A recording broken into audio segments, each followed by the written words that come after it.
¿Cómo están? Muy buenas noches para todos. Gracias por acompañarnos en otra edición de Al Pie de la Letra. Las cartas ya están echadas, básicamente. Ya sabemos quiénes son los que figuran en la lista del Senado, de diputados en los diferentes departamentos del país. Ya tenemos chances hoy de hablar sobre una información conocida. Probablemente muy pocas sorpresas en general. Todo dentro de lo que se manejaba, las sorpresas podrían darse más que en los nombres, en las ubicaciones. Aunque dentro de Honor Colorado hay probablemente algunos nombres que inicialmente no estaban en el radar. Sí, en una primera etapa se había dicho que la lista iba a ser de muchos integrantes del primer anillo gerencial del presidente de la República. Ahí se lo ponía a Juan Carlos López Moreira, ahí se lo ponía a otros tantos también. Pero finalmente el que aparece es Sergio Godoy, un asesor jurídico muy cercano al presidente Horacio Cartes. Y en contrapartida, en Colorado Añetete, probablemente donde había que mantener las lealtades para aquellos que se jugaron por el tema de la enmienda constitucional, y el orden probablemente guarde relación con eso también, además del caudal electoral y además de otros factores que son preponderantes. Nuestro invitado de hoy es un hombre que lo más probable es que haga el recutú finalmente en el Congreso. Está muy bien ubicado dentro de la lista de Colorado Añetete.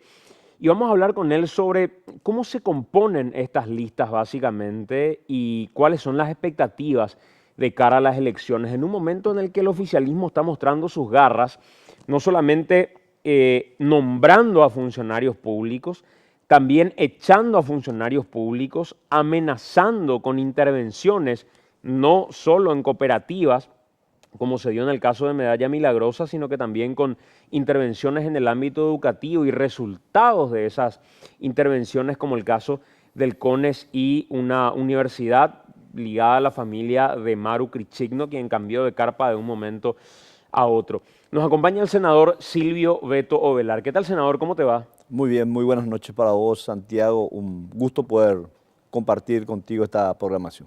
En esta recta ya, cuando se conocen los nombres, cuando se conoce cómo juega el rival, porque muchos jugaron con eso también ustedes, Sí. cuando se les preguntaba era como que nadie quería echar las cartas reales y ya sabían quiénes iban a ser, ya conocían las ubicaciones en general, pero trataban de esperar a ver cómo jugaba el rival. A esta altura, ¿qué cambia la propuesta? Bueno, hoy creo que el que cambió su filosofía, o por lo menos su planificación política, es el señor Cartes. ¿Por qué?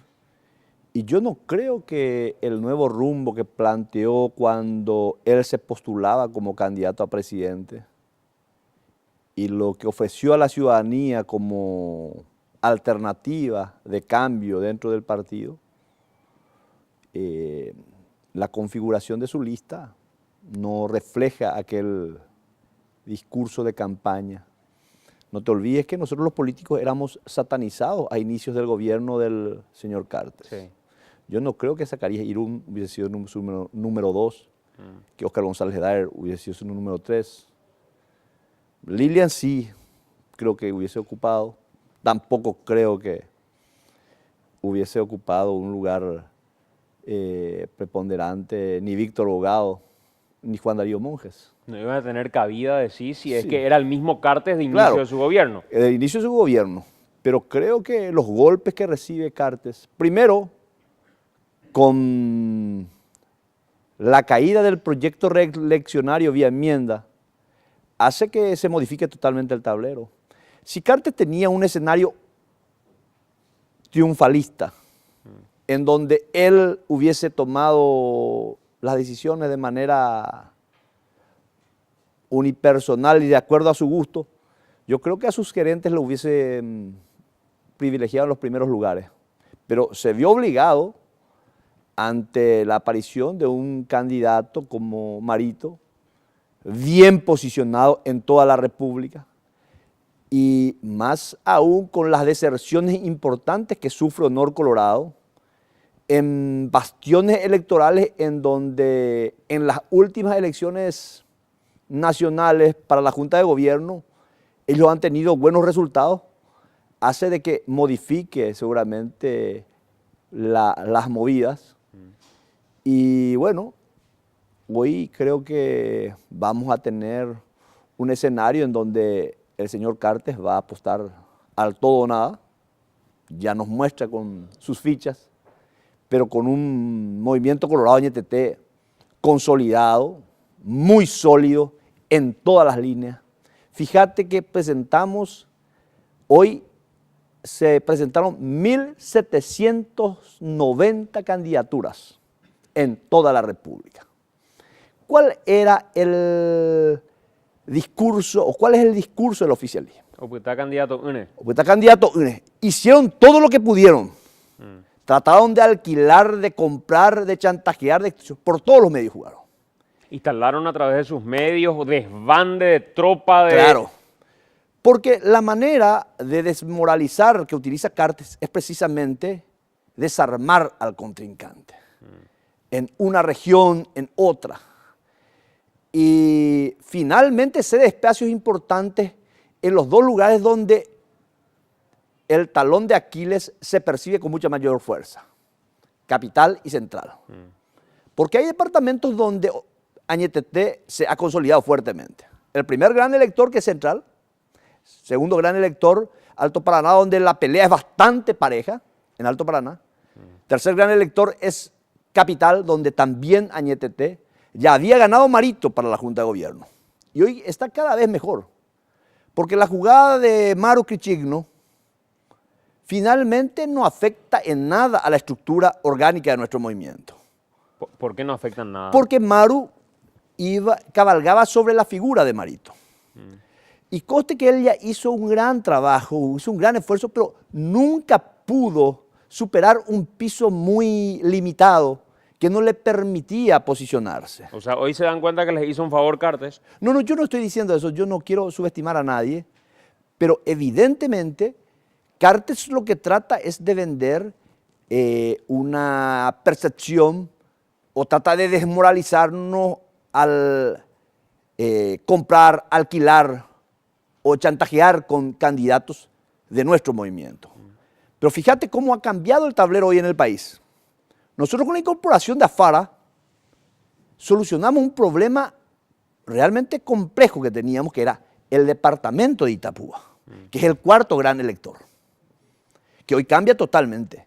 Pero fíjate cómo juega nuevamente el señor Cartes, rompiendo inclusive el orden institucional de la República, destituyendo a un general, a un comandante de las fuerzas militares, de brillante currículum, por el solo hecho de que es el hermano del candidato a gobernador de nuestro movimiento.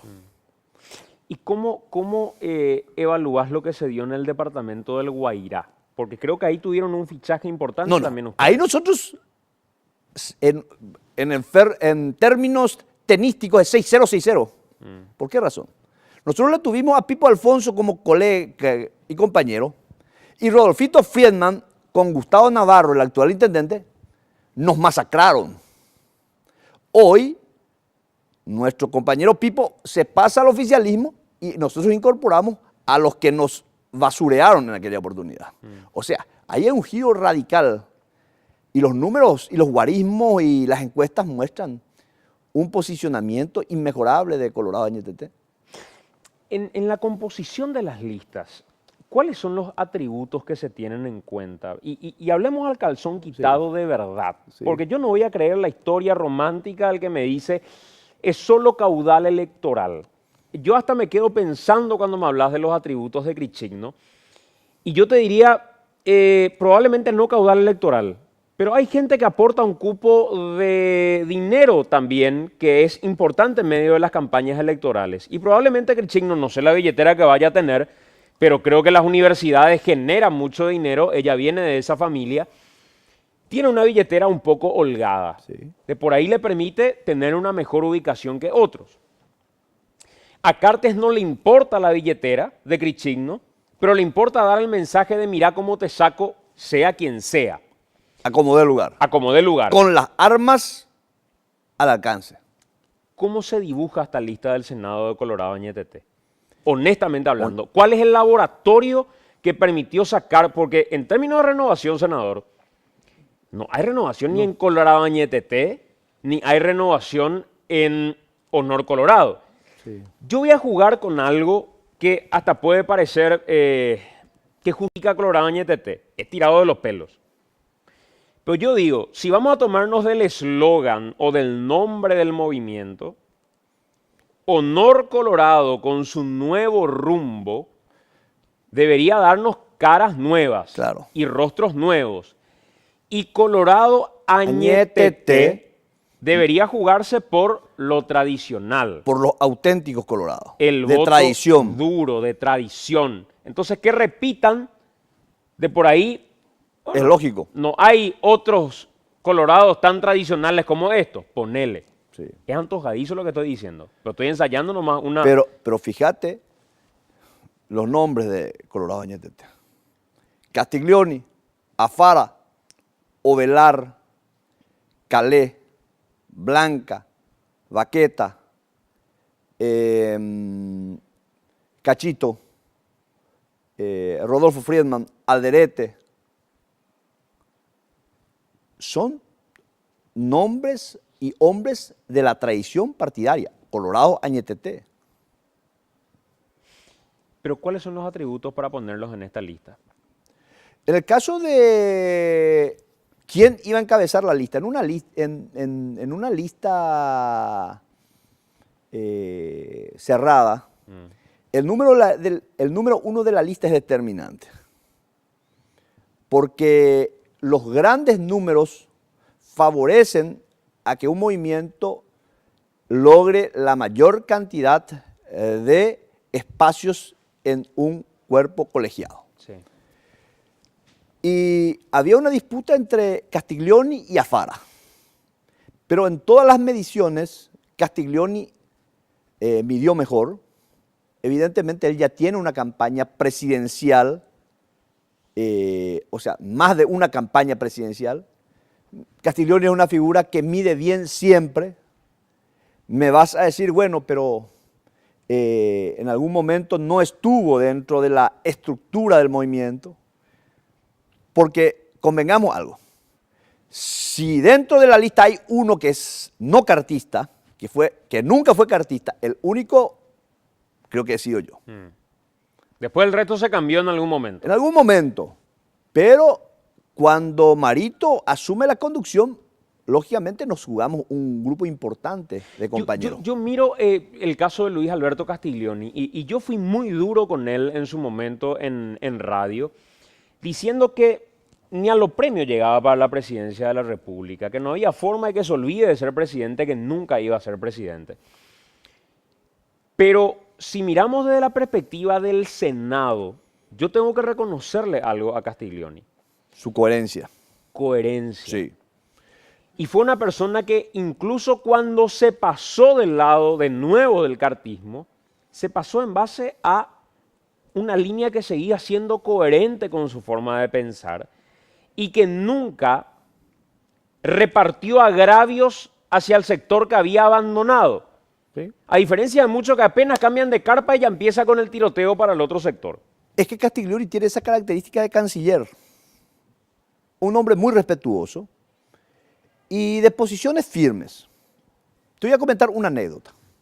Porque para mí el punto de inflexión en la República del Paraguay se dio aquel 25 de agosto, cuando unos arrojados senadores, entre los que me encuentro yo, con Desiré, con Cachito Salomón, Tito Sayer, y después se fueron sumando otros compañeros, cuando planteamos el rechazo de la enmienda. Recuerdo perfectamente bien, eran las 9:30 de la mañana, viene llegando Castiglioni, se sienta en su curul y me preguntan los amigos cuál era la posición de Castiglioni con respecto a esa jugada. Y yo me acerco y le pregunto, ingeniero, quiero saber cuál es tu posición con respecto a la enmienda porque vamos a tratar. Y me dice, yo estoy en contra. Siempre ha sido mi posición. Mira, estoy seguro que te van a llamar, te van a exigir a que vos salgas de la sala. Lo que quiero saber es si te vas a quedar o no. Porque Castiglioni es un tipo de condición. Porque yo conozco a muchos colegas que pintan muy bien, hablan muy fuerte, pero después, con el primer ventarrón, cambian de posición. Se enferman y no se van. Sí. Y les toma cualquier tipo de Tuvieron afecciones. problemas en el tráfico. Llegó tarde. Llegó tarde. Entonces, a partir de ahí, yo les decía a los compañeros, Castiglioni va a estar con nosotros. Y voy a usar el término que usé con los amigos. Con Rubito, una vez que oye definir cuándo cambiamos a emisión. Intercocoroso es eso. ¿Cuándo cambiamos a eso? Pero ¿estás seguro? Me preguntaba Marito, me preguntaba. Cuenten con él. Y se mantuvo en su posición. Él en ese momento recibió llamadas de Emburu Villaroga, de todo tipo, y se mantuvo. Es más, hubo un acto, recuerdo muy bien, porque él pretendía ser candidato del oficialismo también. Sí. Fue un acto de apoyo para la reelección fue un acto de apoyo a Cartes en Capiatá, tengo entendido, y que se convirtió en un apoyo a la reelección de Cartes. Y Castiglioni está en primera fila. Y le están contra la reelección. Y todo el mundo puteaba en contra de Castiglioni. de los que se oponían a la enmienda Claro. o a la reelección. Y Castiglioni está en primera fila. Ni se inmutó siquiera. Y no cambió de posición. Ese es un mérito que tiene el ingeniero Castiglioni. No, yo le reconozco ese mérito a Castiglioni, definitivamente hay que darle la derecha. Él es un hombre predecible. Porque en este mundo de saltimbanquis, de gente que cambian, porque yo tengo que confesar, creí conocerles a varios colegas que me decepcionaron profundamente, porque en privado te decían una cosa y en el momento de la definición actuaban de otra manera. El segundo lugar, Juan Eudes Afara. Sí. Si lo traes al vicepresidente, lo mínimo que podés darle es o la chapa de presidente de tu movimiento, Sí. que creo que habrá sido una larga, jodida y complicada negociación, porque acá también hay que decir, en tu entorno pues vos siempre crees que sos el churro. Sí. Y te cuesta mirar un poco más allá y decir, vamos a mirar a mi ciudad y mirar acá y mirar acá y de por ahí no sos tan churro como pensás que sos. Y Afara venía y creía que él era el indicado para ganar la presidencia de la República. Pero era un círculo, recuerdo aquel acto en la plaza, no logró tener mucha gente como uno esperaba. Y probablemente ahí fue reflexionando y se dio cuenta que un primer lugar en la lista no era despreciable, pero ahí es donde las lealtades son fundamentales. Y en la tropa, que vos digas, vos que siempre te jugaste por mí, andar nomás atrás y que pase este que viene del extranjero primero, es complicado. Sí. ¿Cómo hicieron para que Afara acepte ser segundo? Bueno, yo creo que Afara hasta pudo haber sido el número 1 de la lista. Si en aquella primera reunión en la que participan Nicanor, Afara, Castiglioni y Marito, él ya decidía jugarse por el Senado. Porque ese era un momento en donde era necesario vender la imagen de cohesión, de una disidencia unida, para enfrentar al hombre más poderoso del país, a Cartes. Y creo que él tuvo algunos errores de cálculo. Pensó seguramente que iba a tener un mayor respaldo popular. Hizo su campaña, hizo su testeo y probablemente no haya tenido la respuesta que él esperaba. Y cuando retorna, era legítimo que pida y solicite ese primer espacio. Pero en las mediciones, evidentemente Castiglioni ya estaba mejor posicionado. Y eso fue determinante. Y hay que entender, y yo valoro y rescato el gesto de grandeza del vicepresidente Alfara, de finalmente, con mucha humildad, aceptarse el número 2 de la lista. Porque nadie puede discutir que una figura con la trayectoria también de Alfara, hasta era razonable que pidiera ese lugar. ¿Cómo encajás vos en el lugar número 3? Y te voy a confesar algo. Estábamos en radio y en un momento me dice un compañero, tengo la lista y es esta. Castiglioni, me dio los primeros 5 en realidad. Castiglioni, Alfara, Beto Velar y Calé Laverna en el cuarto. Y le digo, espera un poquitito. Beto antes que Calé. Y me dice, sí, Beto antes que Calé. Después empecé a consultar con otra gente y esa otra gente me dice, hay que reconocerle a Ovelar 2 cosas. Primero, que se jugó por la causa de Añetete y fue fiel en todo momento a la causa de Añetete, en momentos complicados. Y segundo, el caudal electoral en su pueblo. Movilización que había, estaba ahí la tropa como para venir. Sí. Mis espartanos, como suelo decirle a mis compañeros del departamento. ¿Cómo fue la pulseada para el tercer lugar? Bueno, yo, en primer término, tengo una gratitud infinita y eterna con Marito por la decisión que él toma en darme un lugar tan privilegiado, más aún sabiendo que también aspiraba a un compañero con mucho peso político. A mi parecer, el mejor legislador que tiene el Congreso Nacional. ¿Quién? Y Calé Laverna.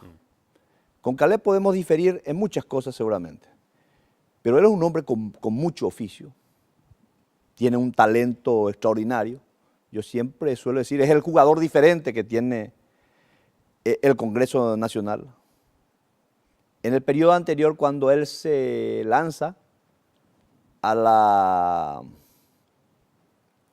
competencia por su propia lista, yo le decía a algunos amigos que pronosticaban de que Calé no sería senador, el Senado no sería el mismo sin Calé. Porque Calé ya es prácticamente una figura consumada. Una biblioteca de consulta permanente. Así mismo. Ponele. Calé es un hombre, fíjate, tiene 28, 29 años de vida parlamentaria. Es el más veterano entre todos nosotros. Y nadie puede discutir el talento de Calé. Y el hecho que Marito me haya permitido estar en un lugar tan privilegiado delante de Calé es probablemente un reconocimiento muy grande a mi conducta y más que nada creo que le debo a mis compueblanos, a mi departamento, que no solamente en campañas electorales se han portado bien. Yo soy el único Añetete que ganó a Honor Colorado todas las elecciones. Yo soy invicto frente a Honor Colorado, frente a Cartes. Y tengo un gran desafío en el departamento nuevamente, porque mantener esa raya implica muchos sacrificios. Vos sabías, Santiago, yo estoy viniendo de Coronel Oviedo ahora. Yo salgo a las 11 de la mañana, a las 12, voy, camino y todas las noches retorno. Porque no es fácil ganarse la confianza de tus electores. Uno tiene que estar en primera línea. O dos cuestiones. O tener mucho dinero para solventar toda la campaña, algo que yo no tengo. Tengo lo mío, pero no soy un potentado como otros. Entonces, a esas tropas hay que animarlos estando al frente de las tropas. ¿Por qué Napoleón Bonaparte fue un general que conquistó toda Europa en su momento? Porque era un comandante que peleaba al frente. Era el primero que estaba ahí en primera línea de combate. Entonces era respetado por sus tropas. Y bueno, yo trato de hacer lo mismo, porque von Clausewitz dice que la política es la continuación de la guerra, pero por otros medios. Entonces, mis tropas, yo les suelo decir los espartanos, las veces que se requirió de dar volumen a las manifestaciones, el departamento de Caaguazú siempre se portó muy bien. Pero ¿cómo fue esa, insisto en esto, cómo fue esa pulseada? Porque yo puedo suponer varios escenarios. Puedo decir un día, Mario Abdo vino y dijo, señores, yo soy el Chiqui Arce y esta es mi lista de convocados. Sí. Yo puedo suponer que no, que fue una cuestión más democrática, Sí. donde se sentaron en medio de un asado y dijeron, vamos a hablar acá, calzón quitado, ¿cómo vamos a ir? Y Calé dice, mi estimado Beto, yo no tengo problema, voy a ceder porque creo que esto y esto son los atributos. O uno calcula y dice, yo creo que nosotros estamos para meter 8. Sí. Entonces no me importa estar 1 o estar 7, me importa ya estar 8, pero si estoy 6 estoy más cómodo. Entonces ya no importa tanto, porque ya no estás midiendo quién, Claro, ¿verdad? entiendo. Entonces decís, dejo de lado mi ego y voy por lo seguro. Dame 5, me voy tranquilo. ¿Cómo fue la negociación? Pues esa negociación corrió estrictamente por las manos de Marito. Nosotros nos reunimos, recuerdo perfectamente bien, en la casa de Calé, justamente en San Bernardino, hace un buen tiempo atrás. Y ya sabíamos que varios colegas aspirarían a ocupar los primeros lugares de la lista de senadores y que iba a ser una situación muy complicada. Yo te puedo asegurar que para Marito le fue muy difícil. Absolutamente. Primero porque Marito es un hombre muy noble, muy buena gente. Y no es fácil ubicarle cuando vos tenés una silla y tenés 2 o 3 que quieren sentarse en una silla, definir quién va a ser. Yo apenas creo que el hecho del reconocimiento de Marito se debió, primero, a lo que vos decís. Mi lealtad, creo que nadie discute. En toda la etapa de la enmienda, yo he sufrido situaciones muy complicadas dentro de mi propia familia. Yo no soy nomás un hombre chillón, de los que yo soy del criterio de mi presidente de club, don Osvaldo Domínguez, que decía, calavera no chilla. Nosotros recibimos varias estocadas, varios golpes directos del señor Carlos. En la familia. En la familia, de manera directa. Que con funcionarios contratados, con gente... Sí, a mi propia esposa lo sacan de la manera más humillante, porque no solamente el quitarte el cargo es muchas veces indignante, Suficiente. sino que ¿quién te sustituye inclusive? La forma, los mecanismos. Entonces nosotros en la familia hemos sufrido varios golpes, pero hemos aceptado. ¿Por qué? Porque nosotros siempre hemos dicho que no somos de la línea cartista. Y cuando vos le enfrentás al poder, tenés que, Atenerte a las consecuencias. claro, morder freno. Y eso es lo que hemos hecho. Y hemos defendido con convicción en todos los momentos, ya en el proceso de la enmienda, en las manifestaciones, y no hemos vacilado ni un solo milímetro. Y creo que el respaldo también electoral fue importante. Fíjate que nuestro gobernador, Mario Varela, del departamento de Caaguazú, fue el único gobernador que se jugó por el proyecto Colorado Añetete. Hoy, por suerte, ya somos 3. Y mañana y pasado, y después del 17 vamos a ser muchos más. Pero hoy o ayer el escenario era diferente. Y Marito es el que hace la lista y dice, Beto va a ser 3. Y viene un día, le sienta a todos y le dice, estos son mis convocados. ¿Sí? Él es el que finalmente define. Pero tengo entendido que también hubo consultas a otros compañeros. Marito es un hombre que conversa mucho, un hombre abierto, con quien se puede disentir y discrepar respetuosamente. A mí de lo que me extrañó dentro de esta nómina de Colorado Ñeteté es, por ejemplo, la ausencia de Arnoldo. Sí. Porque yo creo que si también hubo alguien que dio la cara en general por este proceso y en este proyecto y salió y probablemente tenía mayores facilidades de comunicar también por su rol en medios y qué sé yo, pero me extrañó el no verlo a Arnoldo, al menos en la lista de los 10.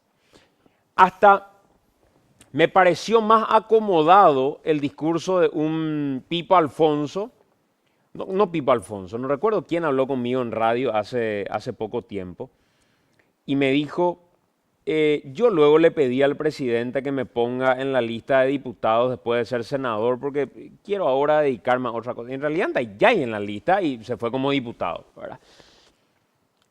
Y hasta verlo a Arnoldo como candidato a diputado decía, pero no estar directamente en esta lista y estar en Parla Sur me hizo un poco de ruido. ¿Cómo lo tomaste ustedes? No. Arnoldo sí estaba en la lista original de los 10. Él estaba. Él fue quien descomprimió solicitando ir al Parla Sur como una demostración de que él está jugado con el proyecto. Yo creo que Arnoldo, con Marito presidente, va a ocupar otro lugar. Estoy más que convencido.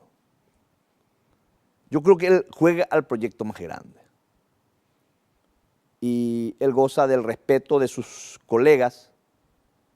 Es más, el gesto que tuvo es muy reconocido por el propio Marito. Así es que yo creo que él jugó un partido más grande. Esa es mi percepción. Silva Facetti dijo en un momento, y me pareció que la gente pataleó, saltó, pero por lo menos fue honesto. Dijo, acá vamos a ver cómo se conforma la lista del Partido Liberal y del llanismo y qué sé yo, porque están pidiendo $100.000 y hay que poner esto y no sé qué cuánto. ¿Cómo manejan la cuestión económica y cuál es el aporte que tiene cada uno de ustedes para esa lista de Colorado Ñeteté? Yo particularmente tengo un compromiso muy particular con el movimiento, que es la campaña de Caaguazú. Nosotros nos manejamos de esa manera, nosotros nos encargamos de los costos financieros de un departamento enorme, que así como están las cosas le va a dar entre 45, 47, 48 mil y de acuerdo a la participación hasta 50.000 votos a Colorado Ñeteté. O sea, la manera en la que ustedes distribuyen costos... Estoy hablando de mi caso particular. Estamos hablando de mi caso particular. Otro puede decir, no, yo voy a poner tanto para la campaña grande. Claro. Ocurre quienes no tienen un territorio delimitado. En mi caso yo tengo amojonado mi territorio. Yo soy el responsable, yo soy el comandante de las tropas de Caaguazú. La victoria o la derrota, el éxito o el fracaso, ya tiene un responsable. Entonces, yo me encargo, y es un departamento enorme, que también tiene unos costos muy grandes. Y vamos a tener una competencia muy fuerte, porque el señor Cartes va a poner probablemente toda la artillería, porque es el único bastión que hasta ahora no pudo derribar. En lo que queda de la campaña, ¿vos crees que todavía hay tiempo como para que se dé algún cambio importante de bando en esta parte de la historia? Yo creo que muchas candidaturas regionales y también candidaturas nacionales para el Senado, quienes no se han definido, no han dicho así claramente a qué candidato van a acompañar, finalmente en esta última etapa lo van a hacer. Y estoy convencido que muchos de ellos van a apostar a Marito. Regionales y también nacionales. Con 44 estamos conversando con el senador Silvio Ovelar. ¿De qué manera la presencia de Nicanor Duarte Frutos modifica un poco el tablero? Y antes que me respondas, preguntarte, con cómo hoy están compuestas las listas en general, ¿cuántos crees que mete Colorado Añetete al Senado? Empecemos por el partido. Yo creo que el partido gana una banca más. Va a tener 20. ¿Hoy cuánto tiene? Hoy tiene 19, si, Claro. si ya le sumás A PETA. a PETA ya tenés 20. Ah.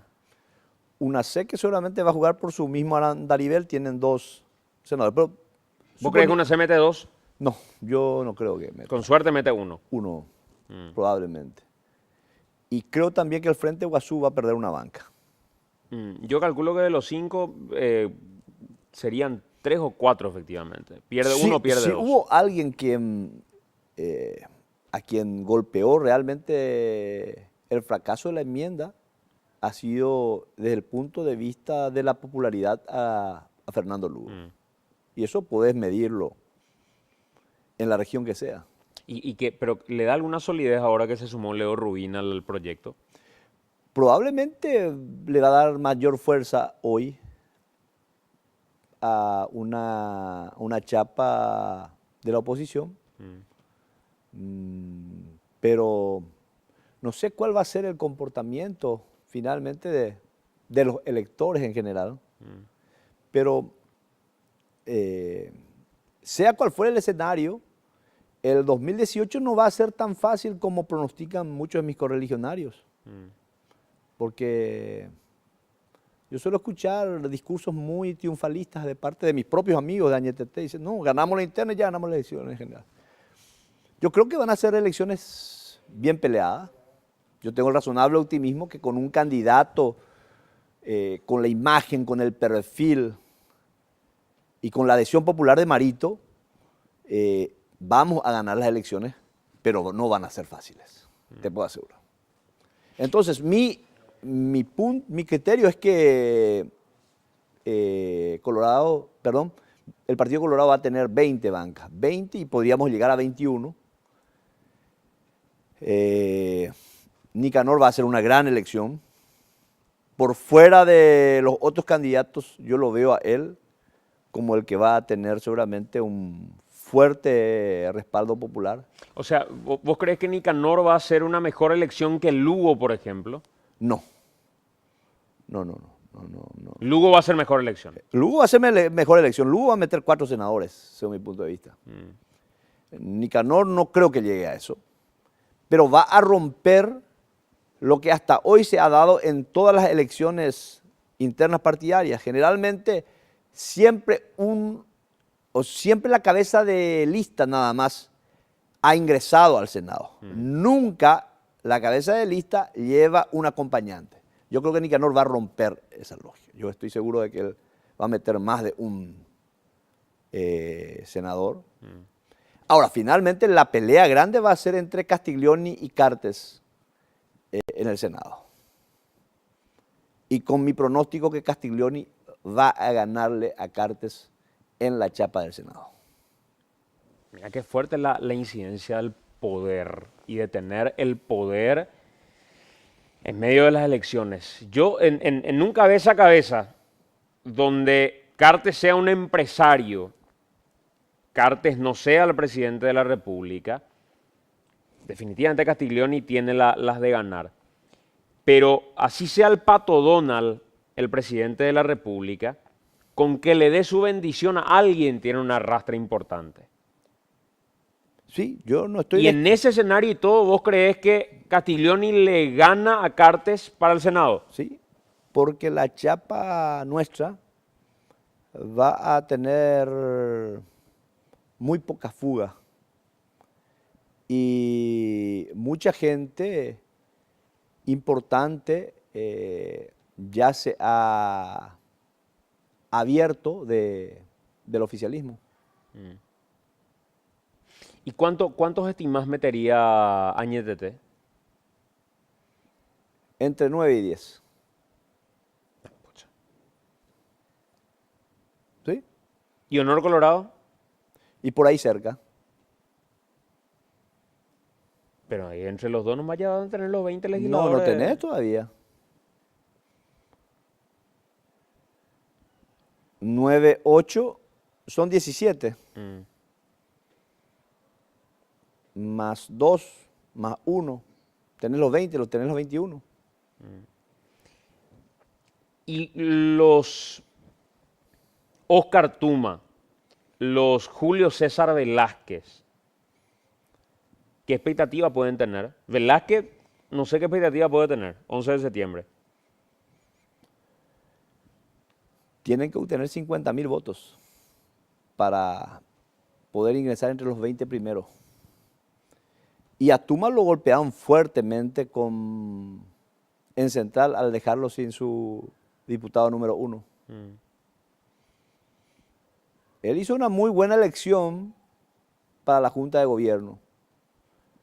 No sé si va a poder mantener ese mismo potencial en una lucha muy polarizada entre el oficialismo, en este caso North Colorado y Colorado Añetete.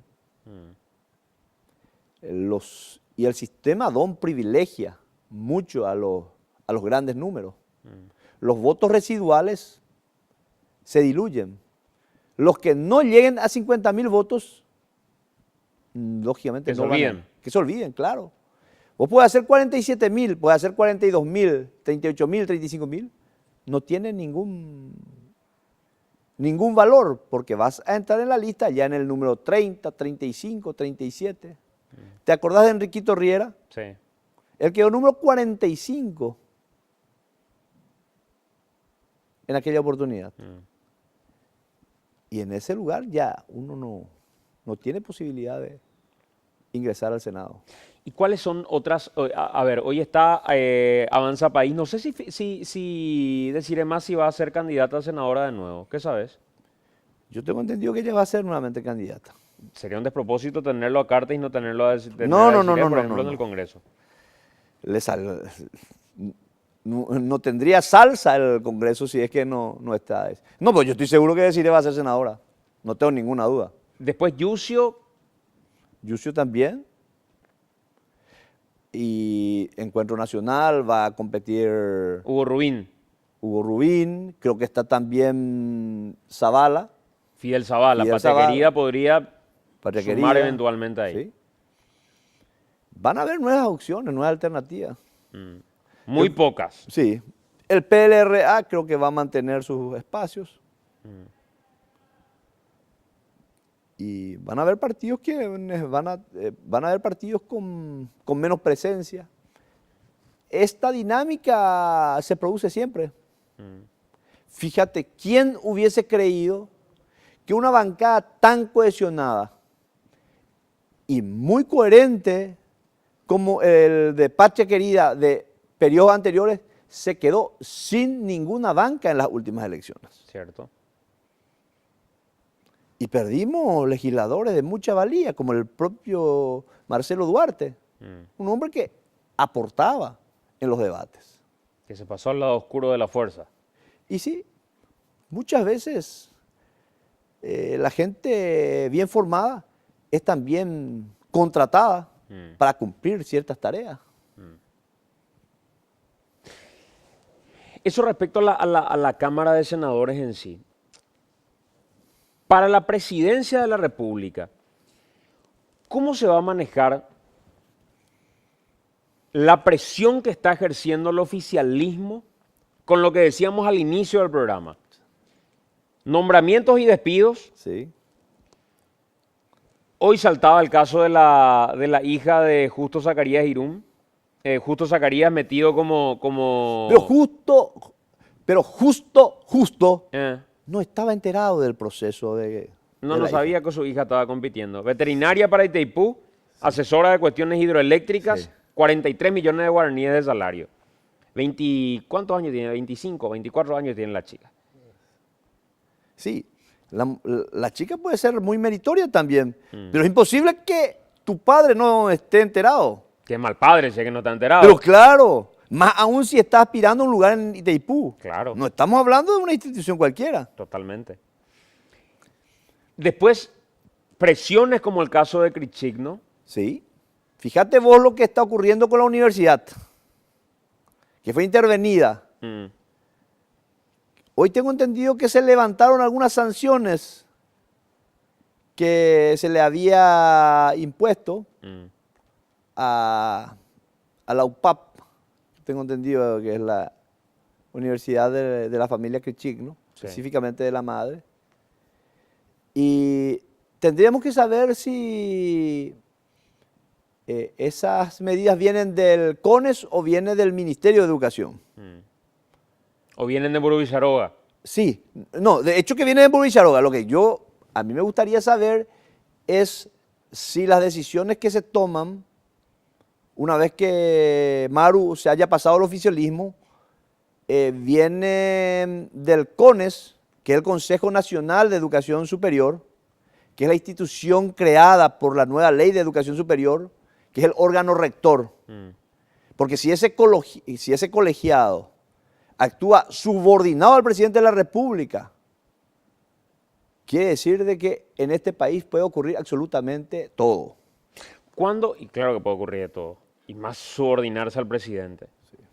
¿Cuándo Maru empieza a tener la duda o empieza a recibir las presiones? Pues se comunicó recientemente, pero no, creo que eso ya viene de hace rato. No, la presión más fuerte ya viene de la familia, de la propia familia.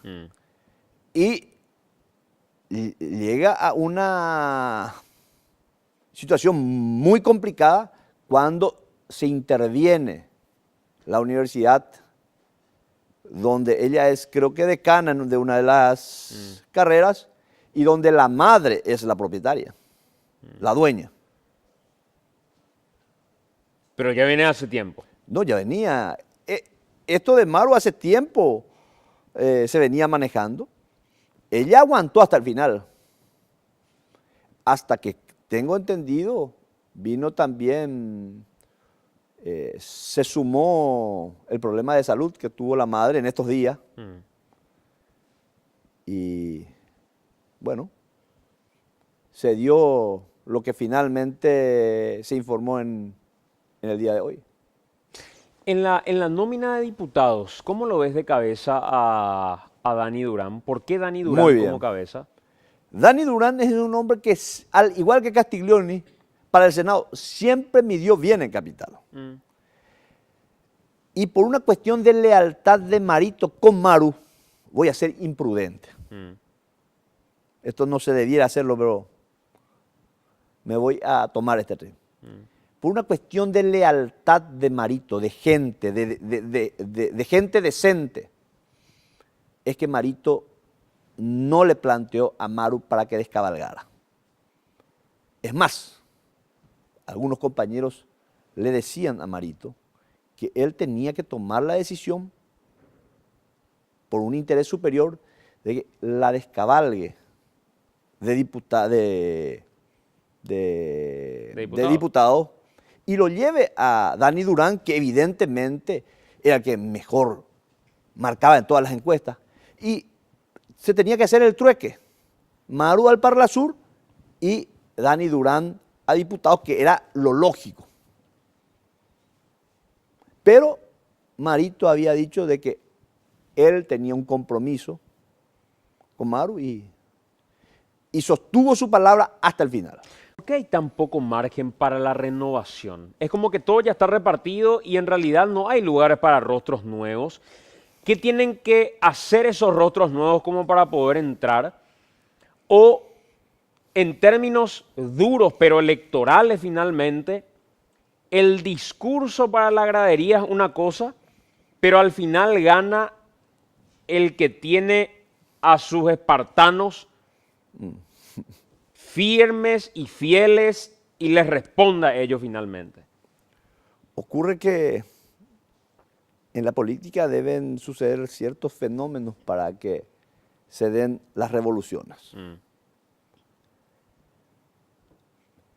Te va a sorprender lo que te voy a decir esta noche. Yo creo que yo soy producto del triunfo de Carlos Filisola en el 91. ¿Por qué? Porque Argaña tenía un criterio. Yo soy discípulo del doctor Argaña.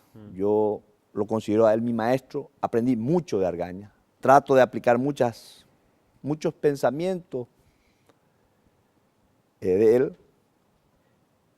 Argaña confiaba en la gente más adulta, en la gente mayor. Y cuando él lo elige como su candidato a Morales, A Mochito Morales lo elige Juan Manuel Morales. Y pierde frente a Filisola.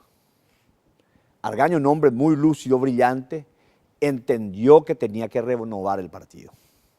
Y ahí es que empezamos a aparecer figuras nuevas. Y te doy nombre, Candio Aguilera, yo, Alvarito Chávez en ese entonces.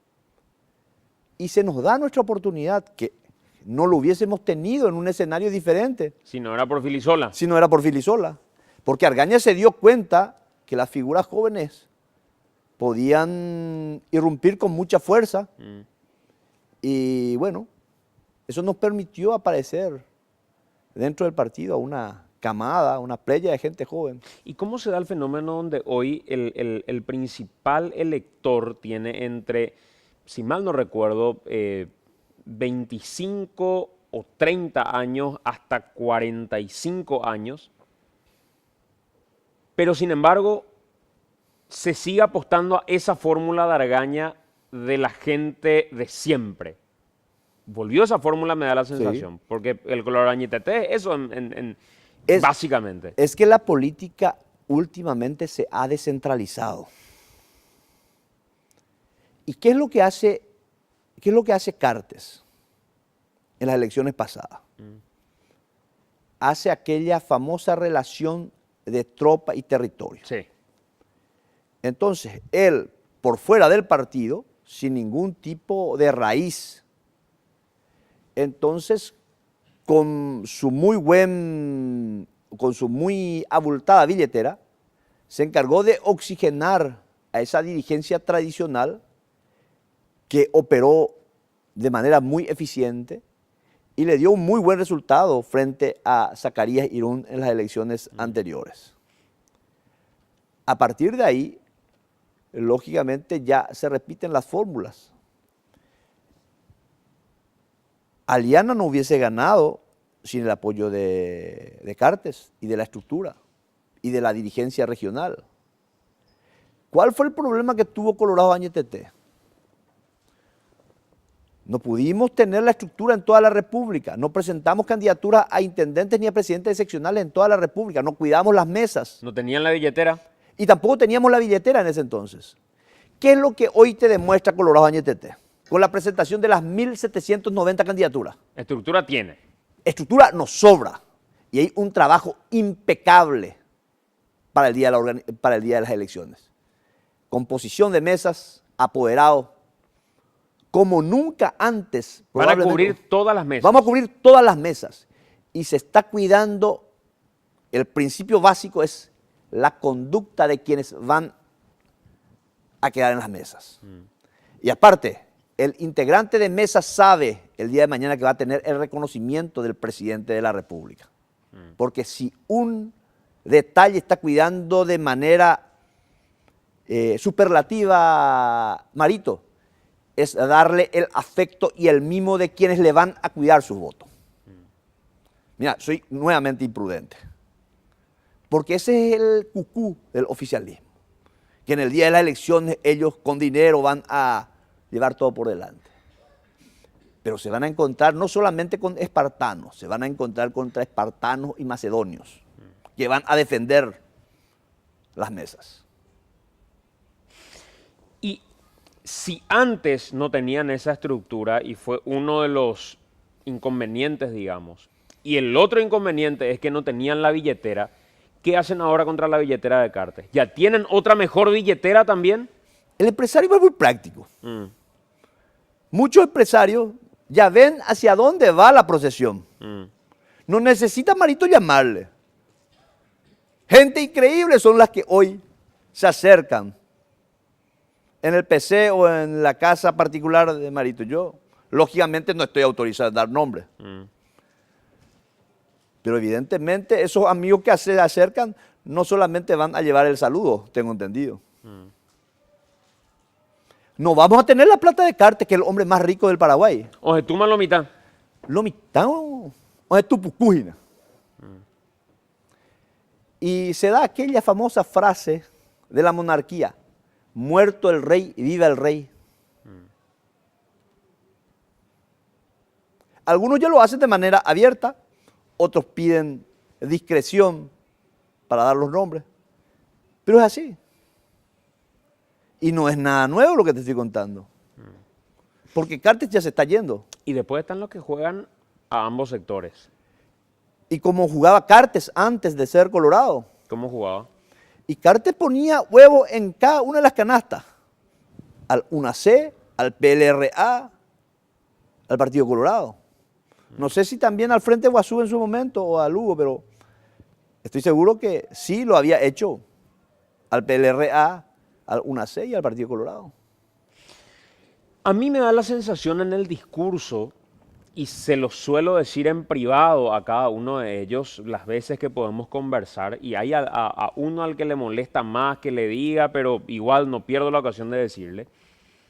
Yo siento que Mario Abdo y Santi Peña son muy parecidos. Muy parecidos. La gran diferencia probablemente que tiene a favor Mario Abdo Benítez es el no haber cedido a las presiones. Y el gran inconveniente que tiene encima Santi Peña es demostrar que es demasiado maleable. Porque ni siquiera para la fachada hace el juego de decir yo voy a dar la lista de los senadores. Ni siquiera eso. O sea, directamente es el caso en el que ni le preguntaríamos quiénes serían sus ministros quizás. Sí. Porque probablemente no los vaya a poner él.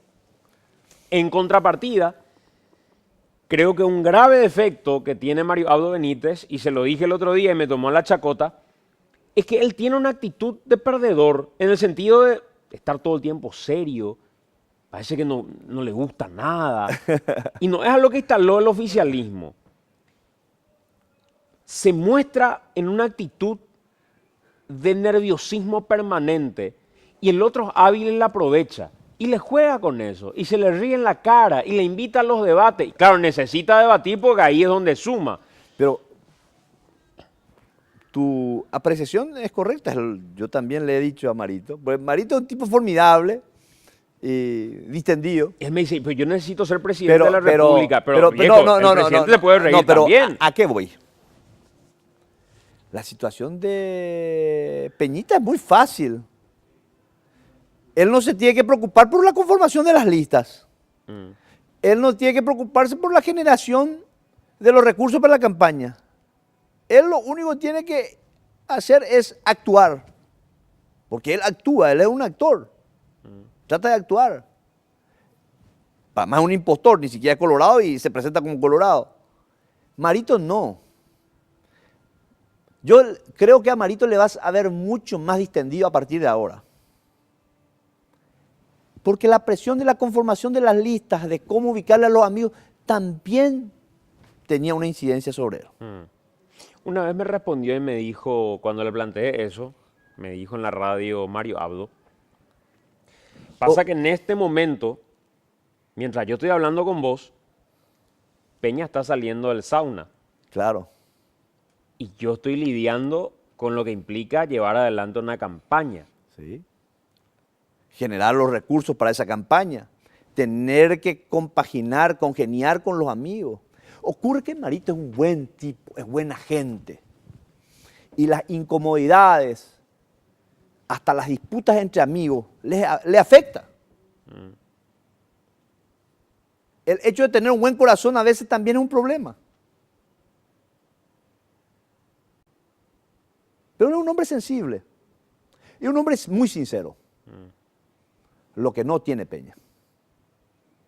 ¿Por qué no debate Mario Abdo?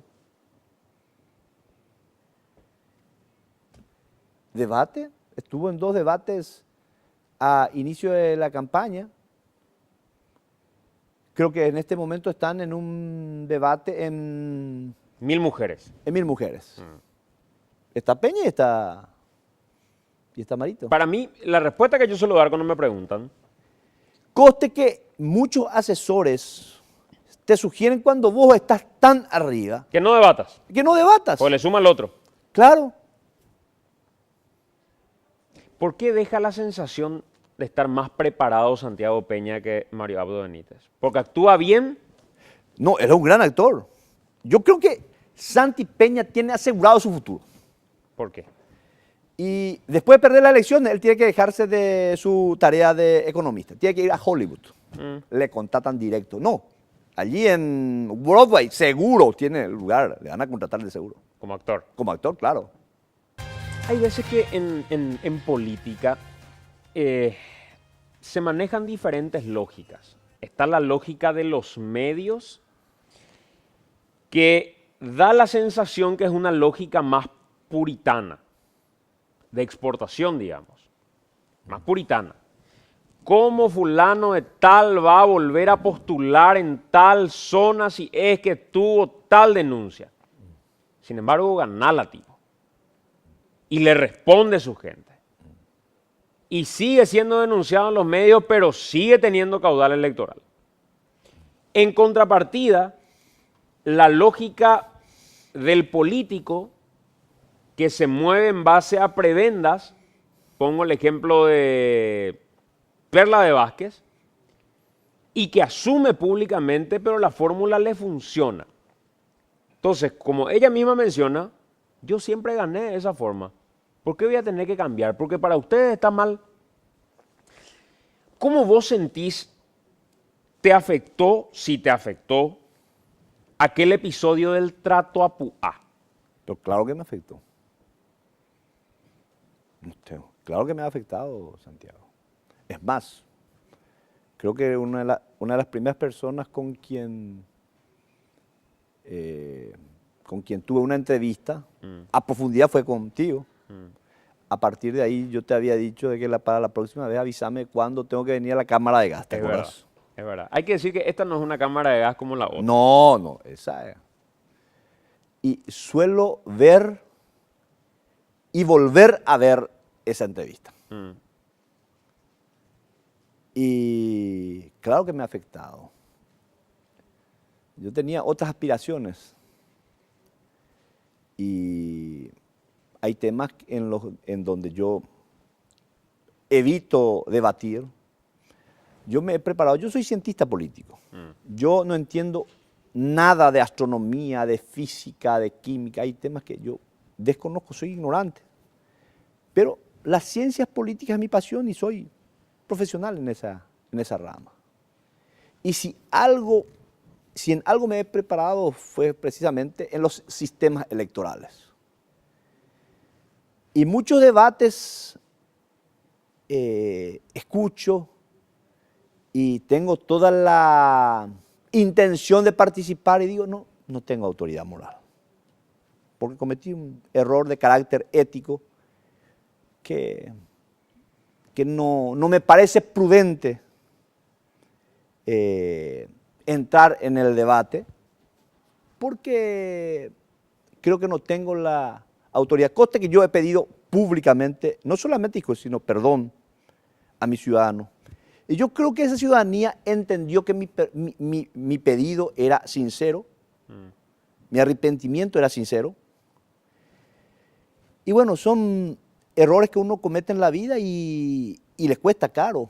Pero el error en ese caso es un error de fondo que crees cometiste, que era incluso un error desde lo ético, o el error salta porque hablando bien en paraguayo, ella pilla.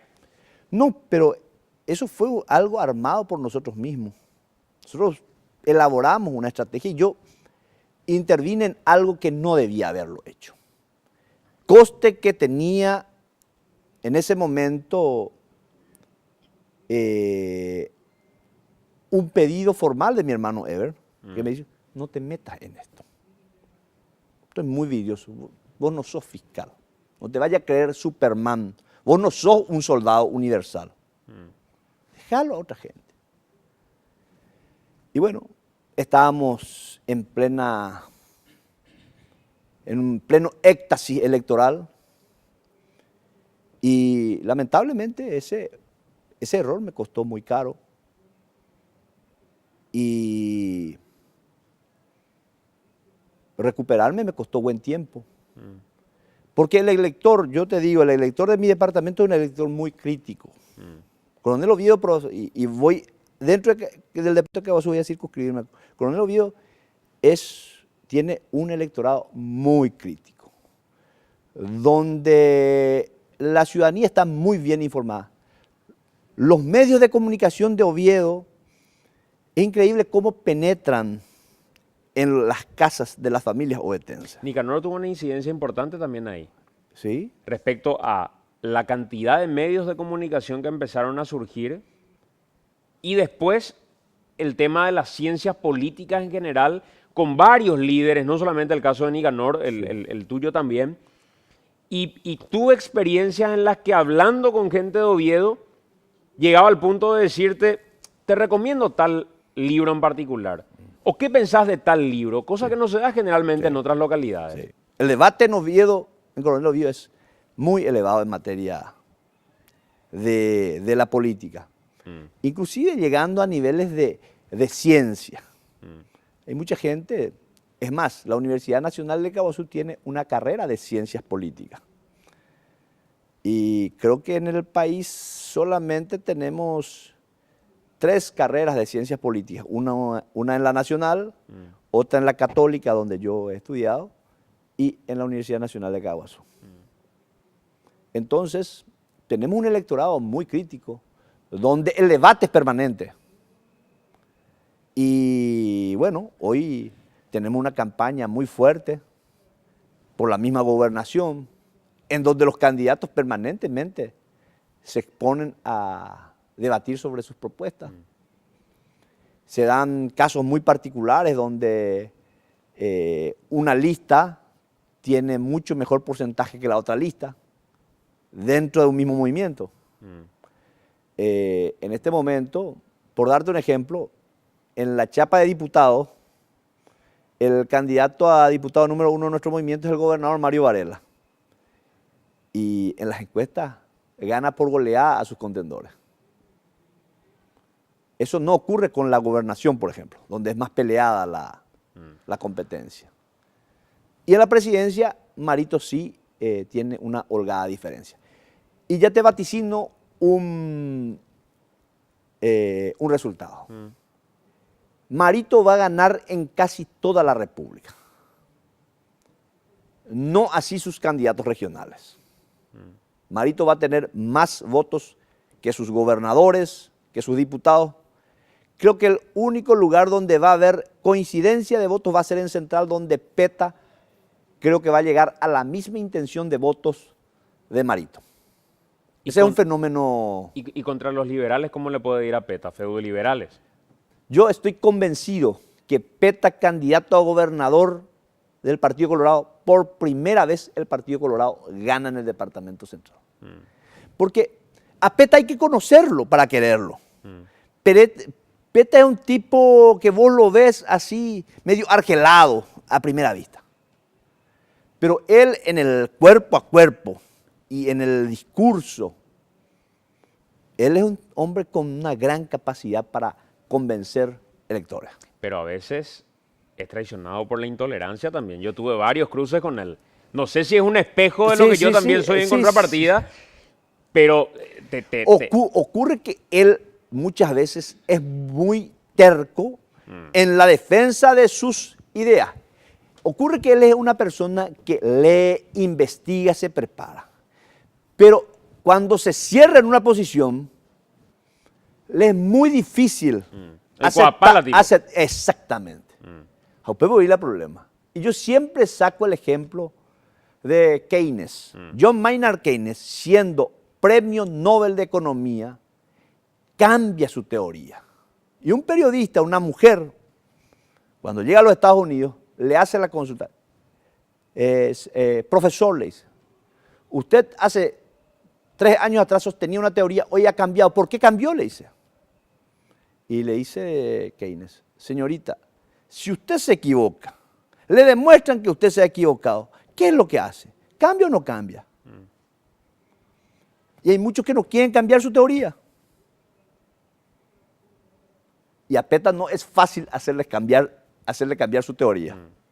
Yo creo que ahí tiene un problema. Sí, pero en el debate, en la comunicación, en la forma que plantea su campaña proselitista, porque me cupo observar algunos videos de sus conversaciones, él prácticamente, más que una arenga, él reflexiona con la gente.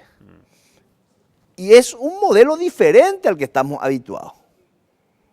No es el que dice al estilo Nicanor o Argaña o Lino Viedo, sino que arenga de una manera más pastoral, te voy a decir. El próximo Congreso, ¿qué tiene que hacer respecto a la reelección presidencial? Nosotros creo que tenemos que apoyar la posibilidad de una Asamblea Nacional Constituyente. O sea, ese tiene que ser el primer desafío de toda la estructura política del próximo periodo. No tengo la menor duda de que esa debe ser una de las primeras tareas, porque no solamente hay que modificar lo referente a la reelección, que es un tema que ya generó demasiados debates. Si coincidimos de que debe haber la figura de la reelección, pero hagámoslo por el camino que corresponde. Yo creo que Marito lo primero que va a hacer es convocar a todos los partidos políticos y en base a un gran pacto llevar adelante una Asamblea Nacional Constituyente que sería en el mismo año 2019, ya no creo que el 2018 dé. Y otra de las tareas que creo que van a ser ineludibles va a ser también la reforma total del sistema judicial. ¿Y vos crees que la figura de la reelección debe ser incorporada? Yo creo, particularmente, a mí me parece que nuestra Constitución es una Constitución bastante bien redactada. Después de las últimas experiencias, hasta te diría que soy partidario de no incorporar la figura de la reelección. Yo pienso igual. Yo creo que no, pero existe un criterio casi generalizado de la ciudadanía que plantea la posibilidad de la incorporación de la figura de la reelección. Pasa que nos ponen como ejemplo lo que pasa en el mundo y el mundo empezó a retroceder en lo que probó respecto a la reelección presidencial. Y hoy están volviendo a suprimir la figura de la reelección porque se dieron cuenta que no es una figura trascendental dentro del ordenamiento democrático y jurídico. Y sobre todo, yo me puse a pensar también después de los últimos episodios. Yo siempre fui pro reelección por la vía de la reforma. Santiago, yo hasta hace 2 años atrás o 1 año y medio atrás era pro reelección. Hoy he cambiado mi visión. Yo no creo que sea conveniente. Pero la opinión de Santiago y de Beto creo que no van a poder incidir en un porcentaje muy grande que yo percibo que está a favor de la figura de la reelección. ¿Y qué otra figura crees que debe ser reincorporada? Yo creo que se debe rediseñar la figura del órgano de selección de magistrados, de enjuiciamiento de magistrados, de todo el sistema judicial. ¿La revocatoria de mandato? Creo que se podría incorporar también. No sería una mala idea. Así es que vamos a estar permanentemente observados por la ciudadanía y si en cierto tiempo nuestra gestión parlamentaria no satisface la expectativa de que el pueblo tenga esa posibilidad, me parece una alternativa interesante. Senador, gracias por acompañarnos. El gusto grande es mío. No me arrepiento de haber venido de Coronel Oviedo. Bajo amenaza. No. Mis conciudadanos entienden cuando hay compromisos de esta naturaleza. Gracias, senador Brunner. No, el gusto es mío. Muy amable.